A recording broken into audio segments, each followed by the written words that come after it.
During my research, I came across a small village not far from the orphanage and decided to talk to some of the locals to find out what they could tell me about the events of that time.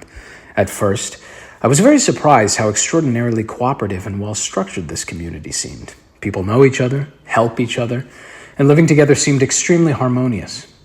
As a stranger, I was warmly welcomed, and after a short time, I felt almost at home. People were open and helpful.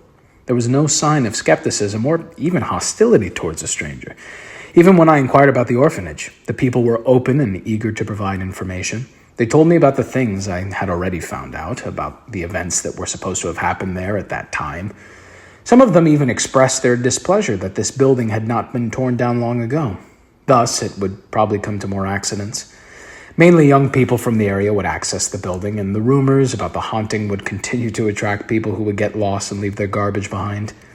I can't shake the feeling that they didn't want to tell me the whole truth. Especially since I had never encountered a single soul there during my research. When I sat down with some of the locals at the inn in the evening, I noticed that a few of them wore necklaces, rings, or even tattoos depicting the Leviathan cross. I told them what I had found out about this symbol and inquired if and what meaning it had here in this village.